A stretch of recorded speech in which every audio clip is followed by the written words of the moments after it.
Hello लोगोफोर आंनि अप्रि दैमारि चेनेलाव नोंथांमोनखौ फिन खनसे बरायनानै लानाय जाबाय आङो दंफैयो जाहैबाय दा ndfb अनथाव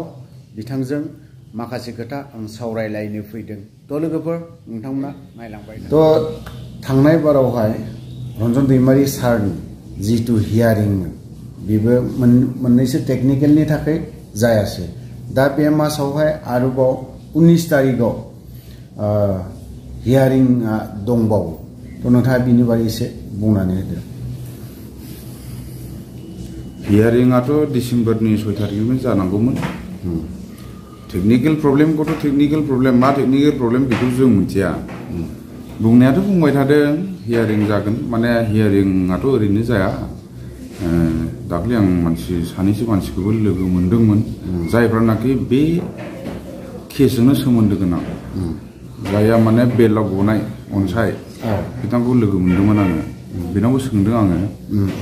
केसआथ नोंसिनियाबो हियारिं जागोन खारन ट्रायलआ नोंसिनियाबो जागोन ओमफ्राय बियो बुंदों आरो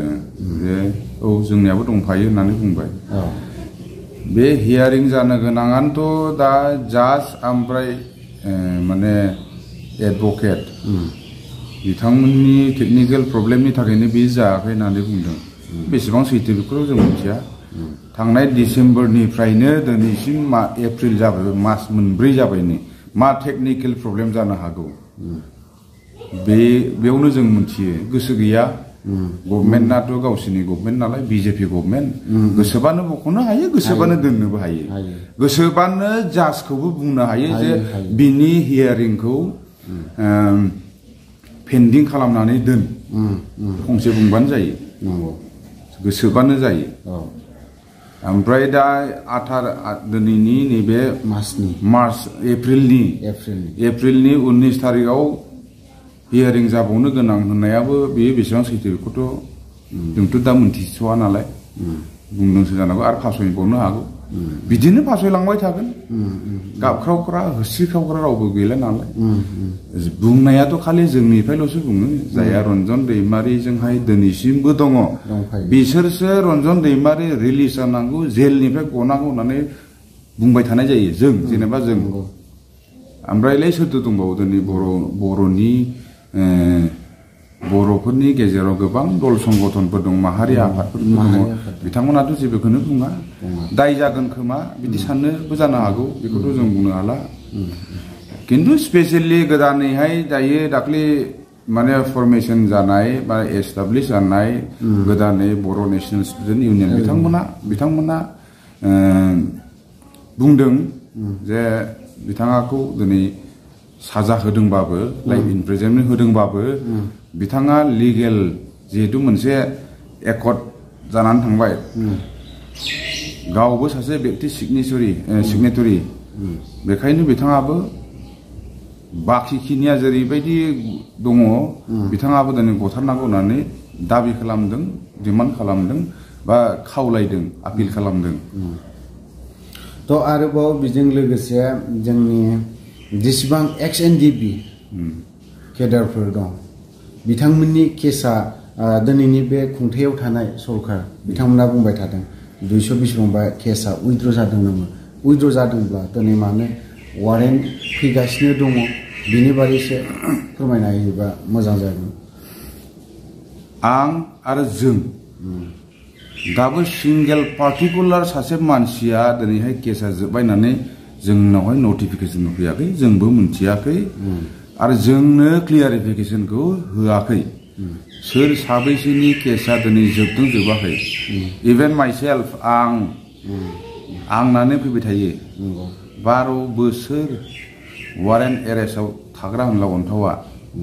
स्टे अर्डार लानानै थाबाय थायो आं दाबो दङ थानायाव दङ बोरै जोबदों होननानै बुंखो आरो बोरै जोबगोन बेखौ जोबनोबा मा खामानि मावनांगौ कर्टनि थ्रुयैहाय सोरखौ एपइन्ट खालामनांगौ बे केसखौहाय कालेक्ट खालामो सोर खालामो होनबा कर्टनिफ्रायनो खालामो पाब्लिक पिपि होननानै पाब्लिक प्रसिकिउटर पिपि बेखौहाय एपइन्टमेन्ट खालामनाय जायो जेसेबां केसफोर दङ बबे थानायाव बबे डिस्ट्रिक्टआव बबे स्टेटआव सोर व्यक्तिनि केसा मा आन्डार सेक्सनाव दङ बेखौहाय बेखौ एपइन्टमेन्ट खालामनाय जायो आं सिगांबो बुंदों बिथांखौहाय दिनैहाय कोर कमिटिया एपइन्ट खालामदों ना खालामाखै जोंथ' मिथिया दाबो आरो मोनसे केसा जाबाय दिनै वारेन्ट फैबाय थानाया जाबाय फैखागोन पुलिस डिपार्टमेन्टनि डिजिपि डाइरेक्टर जेनेरेल पुलिस बिथाङा स्पष्ट बुंदोंमोन स्पेशल डिजिपि दै एलआर बिष्णुया बिथाङासो बुंदों साफ्रोमबो each and every member of ex NDFB cadre जायफोरनाखि दिनै केस जानानै दङ कर्ट कासारियाव बिथांमोननावहाय सासेनियावबो नटिफिकेसन फैनाय नङा ओमफ्राय बिथांमोना हाजिर जाहैनाङा वारेन्ट एरेस्ट फैब्लाबो होननानै बुंनाय खिन्थु दिनै कर्टआथ' मानियाखैना कर्टआथ' मानियाखै एडमिनिस्ट्रेटिभनि सासे डाइरेक्टर जेनेरेल अफ पुलिस बिथांनि बुंनायखौ दिनै कर्टआ मानियाखै आरो एडमिनिस्ट्रेटिभ पावारा आलादा लेजिस्लेटिभ पावारा आलादा जायो मोनथाम थायोना दा आंनिल' नङा सोरनियाबो दाथ' फैबायानो फैदों दायो जुदि बुङोबा कर्टखौ जुदि खावलायोबा सरकारा जे साफ्रोमबो एक्स एनडिएफबिफोरनि जायफ्रानाखि केस दङ बिथांमोननावहाय नटिफिकेसन थांनो नांला होननानै कर्टखौ जुदि बुङोबा आपिल खालामोबा होमबा फैनाय नङा अभियासलि फैनाय नङा खिन्थु दिनै फैबाय थादों सेंग्राफ्राथ' बिराद प्रब्लेमाव दङ आंहा प्रब्लेम गैया जानो हागौ फैयोबाबो खिन्थु सेंग्राफ्राथ' प्रब्लेम दङ ना दिनैसिमबो जुदि नोङो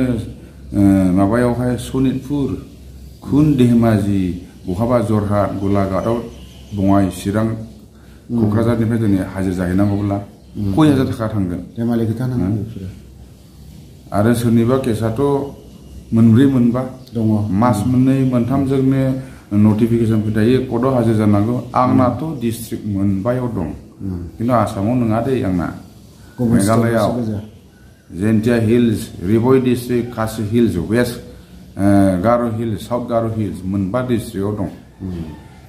साथाम लयार दं आंना एडभकेट होनबा बेफोर केसखौ उइथड्र खालामथारनांगौब्ला बेखौ सोर खालामगोन दिनैनि सरकारा खालामगोन ना मा खालामगोन खिन्थु दाख्लै थांदोंमोन आं दाख्लै थानायाव लिंहरदोंमोन एसपि अफिसाव थांदों बिथांमोना बुंदों नोङो साइन होदो थाबैनो नोंसिनि केसा उइथड्र जासिगोन बेखौ गभर्नमेन्टनिफ्राय अफिसियेलि जोंनाव लेटार हरदों होननानै बुंदों खिन्थु माबायदि बेखौ मिथिया दाखालि थांनाय 10 दिननि सिगां आङो थानायाव थांदोंमोन एसपि अफिसावबो थांदों सोंदों जे केसा बोरै जानानै दङ बियो थाबैनो जोबसिगोन होननानै बुंदों सोरनि थ्रुयै जादों जोबोबाथ' मोजां जोबोबा मोजां खिन्थु जोबाबा बिदि थाबाय थायोबा बिनि दायथ'आथ' जों नङा जायहा गभर्नमेन्टआव दं बिथांमोना बिनि दायनिगिरि जागोन दिनै आंनो जाखिनि सम होनायनि थाखाय बिनि थाखाय हामबाय होनना बुंदों आरो नोंथाङा आंनो जाखिनि सोंनायनि फिननाय क्लियारि भाबै खोन्थाना होनायनि थाखाय आं जोबोद साबायखर बावनाय थाबाय थ' लोगोफोर आं भिडिअखौ एसेयावनो दोनथ'नाय जाबाय जय बर' हारिनि